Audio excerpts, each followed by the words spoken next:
We're excited to share a new way for incorporated business owners in Canada to plan for their retirement. Now, retirement planning with a corporation can add quite a bit of additional complexity. Adding a corporation to a retirement plan adds a whole new dimension to retirement decumulation planning. For example, incorporated business owners might have retained earnings in the corporation. They might have an investment account that they plan to draw down in retirement as a source of retirement income. This might be in addition to their personal income sources like an RSP, TFSA, and a non-registered account. Incorporated business owners may also not have a clear cut and dry retirement date. Unlike a salaried T4 employee, business owners might have a phased-in approach to retirement. Their business might still earn a little bit of income as they phase into retirement, and that income will sometimes make an important piece of the retirement income plan, especially in early retirement. Business owners also have important decisions to make around the type of income that they're earning from the incorporated business. Do they earn salary income or dividends? What type of dividends are they paying out?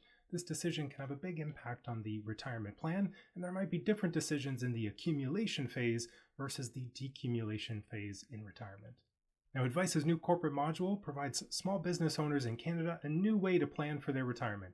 Let's take a look at some of the new features within the platform. Now, the first thing you'll notice in the Discovery Income section is that we have new income sources for salary and dividend income from a corporation. So here we can have both employment income, T4 employment income, but we can also have salary income coming from the corporation itself. So in this pre-retirement phase, we might have salaried income, $6,000 a month, gross income, $72,000 a year, but we might switch to dividend income as we enter into retirement. Now, this targeted dividend income amount, this is how much the platform will pay out if there's cash flow within the corporation or if there's investment assets that the platform can draw from. Now, you'll also notice in Discovery that we have a general info for the corporation. So here we need things like the name of the corporation, the province of incorporation, the ownership for the corporation, what the current value is, if the incorporated business owners, if they are opting into EI premiums or not, and how the corporation might be wound up in the future. We also need to know things like the small business deduction limit. So this might be different by province. This might be different if you have multiple corporations that are related. And of course, we need to know the notional accounts balances, which you can get from your T2 tax return, your T2 return for your corporation. These are important for the types of dividends that you can pay out in the future and the tax treatment of those dividends. Now in Discovery, we also have the assets and debts section for the corporation. So here we have a checking and savings account as well as an investment account. With the investment account, we want to know the adjusted cost base for those non-registered investments within the corporation. We also need to know things like what sort of real assets the corporation might own. In this case, there's a general store. We've got a building that's worth $600,000, and it was purchased for $200,000 in the past. This is an active asset used to produce active business income. We've also got a small rental property that is worth $100,000 with a $50,000 cost base. This is a passive asset. We can also have debts associated with the corporation. Here we've got a mortgage on the store, and we've also got an investment loan for $100,000. So you can have multiple debts and real assets within each corporation. Now here in the corporation income and expenses section, we can add assumptions around gross income, deductions, other expenses. Now the salary will come in automatically, as well as the CPP EI contributions for the corporation.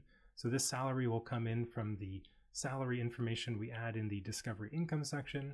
But you'll need to plan out what's the gross revenue you expect from the corporation to earn, and any other expenses outside of the salary for both the business owners. Now in the foundation phase, we also have a new section called the Corp Investment Plan. Here we can set the rate of return assumptions for the investment and checking savings accounts within the corporation. So here we have the rate of return for the checking savings account. We can add in the gross return and the fees. Here we can also set the return for the investment account. We have the gross return, the fees, the net return, and the asset allocation for both stocks, fixed income, as well as the cash portion of the portfolio. So this gives us a total net return. We can also set the type of return. Now this is important because the tax treatment will be different depending on the type of return being generated within the investment portfolio. Now finally, within planning projections, we have a couple new things to highlight. So down in the projection table, if we scroll to the very right, we've got all of the corporation options. So same as the personal side, we can set the types of return. We can set all the different assumptions within the corporation. Now this will flow in from the discovery section. We can also create multiple scenarios here to test different compensation, salary versus dividends within the corporation. So here we've got all the corporation assumptions for active income. We've got all of the passive income, both the rental income as well as all the details on the investment income being generated. Here we've got the total taxable income within the corporation, as well as any additional deductions that you may want to add, custom deductions. Here we also have details of the type of tax being incurred by the corporation, as well as any dividend refunds that dividend payments might be generating for the corporation as well. Now I'll skip over dividends and notional accounts for a moment. Let's just take a look at the assets. So here we've got our savings account and our investment account. We can also add overrides if we want to manually change the contributions and withdrawals from these two types of accounts. We can see here that we have a store that's being sold in the first year of retirement, and we are paying off the mortgage as well as the investment loan at that time. Now here, the platform's automatically putting any proceeds within the investment account, but when we take a look at the notional accounts, it also is calculating the ending balance of all the notional accounts for us. So for instance, we have a capital dividend account here that's creating an opportunity to pay tax-free capital dividends in the future from the corporation.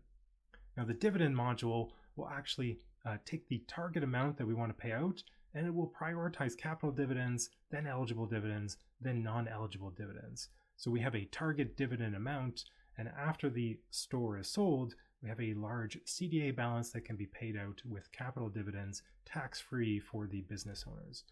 So the platform is going to do that for us automatically, but you can also adjust these amounts, both the target and the individual types of dividends that are being paid from the corporation. And on the net worth side, we'll also see that the incorporated assets are showing up on the total net worth.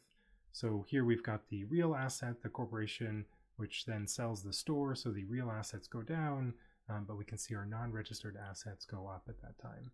So this is a great way to see all of the different pieces of the total net worth, both the corporation and the personal side, in one chart. This also flows into our success rate, where we can see the success rate of the retirement plan, including the corporation assets as well. Now, if you're already an Adviice user, you can activate the corporation module in the profile.